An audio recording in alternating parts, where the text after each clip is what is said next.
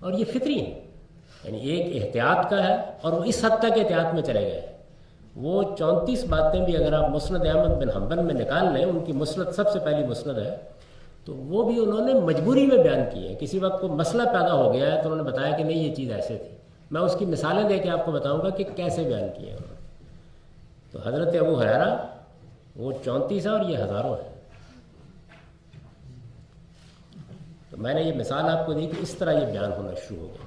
جب یہ بیان ہونا شروع ہو گیا اور 1 صدی کے قریب گزر گئی تو لوگوں کو خیال ہوا کہ اس میں تو بہت مسائل پیدا ہو رہے ہیں، یعنی بعض باتیں ایسی ہیں کہ جو سیاق سباق سے کاٹ کے بیان ہو رہی ہیں، بعض چیزوں کا کانٹیکسٹ واضح نہیں ہو رہا، بعض جملے ادھورے ہو گئے، بعض جگہوں پر لوگوں نے آپ کی بات کو اپنے الفاظ میں بیان کر دیا، اس کو اصطلاح میں روایت بالمعنی کہتے ہیں، اس سے بات کچھ سے کچھ بن رہی ہے۔ اور یہ بھی لوگوں کو خیال ہوا کہ بعض لوگ باقاعدہ یہ روایتیں گھڑنے لگ گئے، اپنی طرف سے بات گھڑتے ہیں، اور کیونکہ لوگ شوق سے سننے کے لیے آتے ہیں، بڑی مجلس منعقد ہو جاتی ہے، اس آدمی کے ہاتھ لوگ چومنا شروع کر دیتے ہیں جو بیان کرتا ہے، تو لوگوں نے گھڑ کے بھی ان کو بیان کرنا شروع کر دیا۔ جو بڑے بڑے لوگ پیدا ہوئے اور اس فن کے علماء پیدا ہوئے، انہیں سخت تشویش کے عالم میں اس پہ تحقیق کرنا شروع کی۔ یہ محققین ہیں جن کو محدثین کہا جاتا ہے، یعنی اس صورتحال میں انہوں نے تحقیق کرنا شروع کی۔ آپ جانتے ہیں کہ ان میں سے بعض کے نام آپ کو بھی معلوم ہے، مثلا امام بخاری ہے، امام مسلم ہے، یہ لوگ ہیں، یہ 3ری 4تھی صدی کے لوگ ہیں، یعنی اب کئی صدیاں بیت چکی ہیں۔